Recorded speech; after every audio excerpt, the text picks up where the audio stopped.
പ്രിയപ്പെട്ടവരെ, ഡൽഹി ഇന്റർനാഷണൽ എയർപോർട്ടിലാണ് ഇപ്പോൾ നമ്മളുള്ളത്. അപ്പൊ ഡൽഹിയിലേക്ക് നിങ്ങൾ വരുന്ന സമയത്ത് ശ്രദ്ധിക്കേണ്ട ഏറ്റവും പ്രധാനപ്പെട്ട കാര്യങ്ങൾ, ഡൽഹിയിൽ എയർപോർട്ട് 3 ടെർമിനലുകളുണ്ട് മെയിൻ ആയിട്ട്.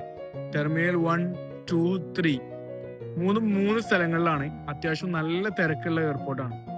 അപ്പൊ നമ്മൾ ബാക്കിയുള്ള സ്ഥലങ്ങളിലേക്ക് പോകുന്നത് പോലെയല്ല, ഡൽഹിയിൽ നിന്ന് നമ്മൾ എയർപോർട്ടിലേക്ക് എത്താൻ തന്നെ അത്യാവശ്യം നല്ല രീതിയിലുള്ള ട്രാഫിക് ജാം അനുഭവപ്പെടും.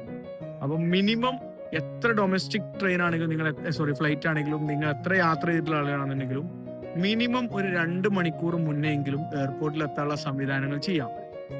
ഒറ്റക്കൊക്കെ ആണെങ്കിൽ നിങ്ങൾക്ക് പരിചയം ഉണ്ടെങ്കിൽ ഏറ്റവും ബെറ്റർ മെട്രോ ചൂസ് ചെയ്ത് വരികയാണ്.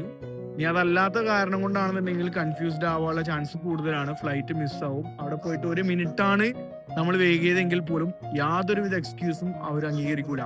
ഫ്ലൈറ്റ് ക്യാൻസൽ ആയിട്ട് തന്നെ പോകും, ആ ഫണ്ട് പോകും. അപ്പൊ അത് സൂക്ഷിക്കുക. കാരണം മുന്നേ നമ്മളൊരു വീഡിയോയിൽ പറഞ്ഞിട്ടുണ്ടായിരുന്നു.